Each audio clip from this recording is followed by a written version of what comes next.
Every little thing is going to be all right. And every little thing is really, really big. This moment, this breath, can take you right into your heart of hearts. Don't ever underestimate how close everything you want and dream about and need is here to you now. Blow to smithereens any concept that makes the prosperity you need, the happiness you need, the love you need, everything you could possibly need in this physical world. Please don't think it's far away. And especially don't think the beloved God, source, everything your soul is far away. It's closer than hands and feet, breath and heartbeat. It is with you now. In fact, you want to take that completely the other way and it says, right now, right here, God is with me and I am with God. And that is really, really big practice. These aren't just inspirational videos, you know, they're embedded with practices that if you apply even just one, you build a bridge of trust. And it's a big step every little moment where you apply, breathe deep. This truth at this moment, the angels are in the details, right? Presence, inhale. Presence is what you are breathing right now. Exhale. And please have faith and trust that you just built in this second, not just listening, not just waiting to move on, but you have built a solid piece, step on this bridge of trust to your enlightenment. Yeah. You know, the soul of that someone who is self-governed and at peace, says Lord Krishna. The soul of you, of anyone that is self-governed and at peace, is centered in itself. See, that's a very, very big concept that we can chew on right now. And it takes alike equally pleasure and pain, heat and cold, glory and shame. That person is a yogi. That person is a yogini. As Krishna says in the Gita, is called a yukta. Is called a yukta.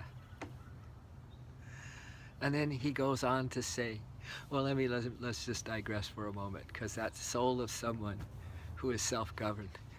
I woke up this morning and the song was in my head. You probably heard it a while back. Let's get physical, physical. Let's get physical. I'm about to lose control and I think I like it. Remember that song? I know.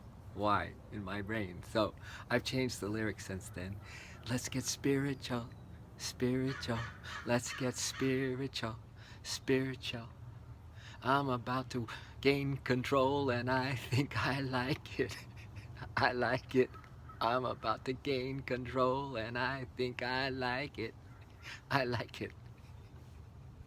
The soul of one who is self-governed and at peace is centered in itself, taking alike pleasure and pain, heat and cold, glory and fame. That person is a yukta, is a yogi, a yogini.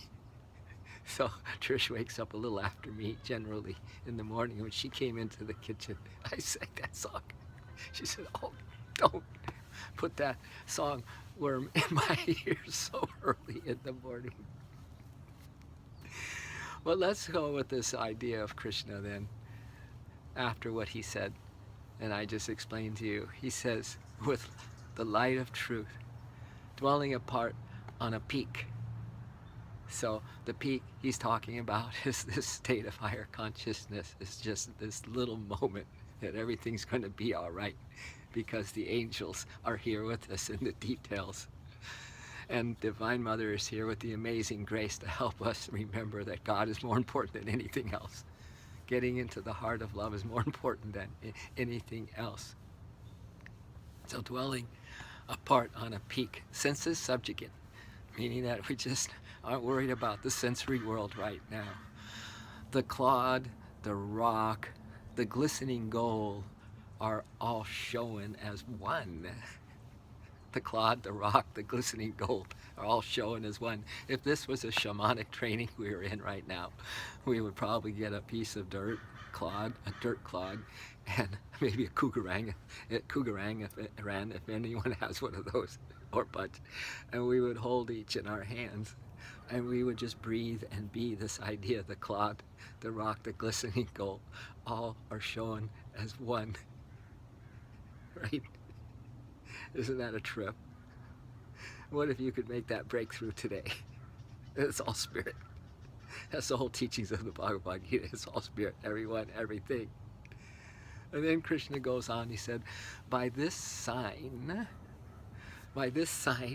that we can at least go there for a second, that everything is pure spirit underneath it, the yukta is known to be of equal grace to friends, to comrades, to chance comers, to strangers, to lovers, to enemies, I like this one, to aliens and kinsmen.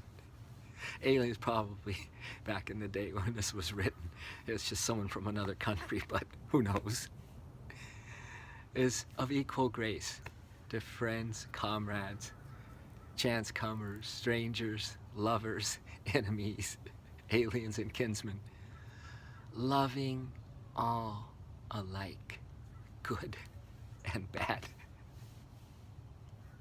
So this brings me to the next point of this video, and I call it heart vision, meaning that we can watch heart vision all day long.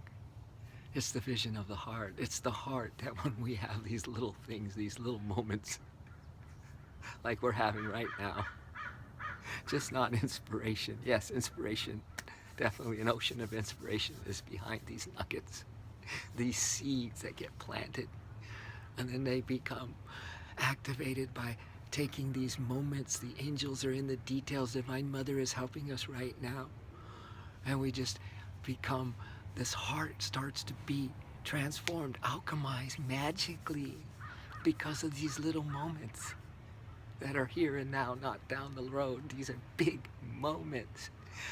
And then all of a sudden you can see through your heart, through the love vision, through this magic that God is there doing it all. Your soul that is self-governed and is at peace. That's it. Centered in itself, taking alike pleasure and pain, heat and cold, glory and shame. That's a yukta. So it's because of the soul's graces, which we are the soul, that helps the love to then become love vision, heart vision. Now this is really cool. So if we could see clearly from the heart, which is the only way you can really see, then what happens is that as you look out into this physical world, you're not seeing just with the sense of sight. You're seeing with this love. The love is seeing as you look out. And then what happens is you love what you see. If you love what you see from heart vision or love vision, that develops intuition. So everything of truth you know, because you already know it. It's an indispensable part of you. It is forever part of you.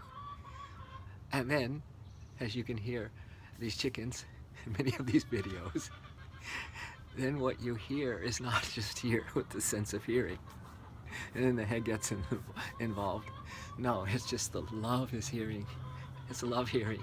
The sound, it doesn't care if it's chickens, doesn't care if the big truck, doesn't care if airplanes are, doesn't matter. Because you're in the love. You're in the love. And then all sounds are equal, right? It's just like the clod and the gold is equal. Who cares what the sound is? When you are self-governing that soul of yours so it can bust open because it is the love, this heart, and have the heart stream live with this vision of who you really are and what everything really is. And it's the same with the sense of touch, you know.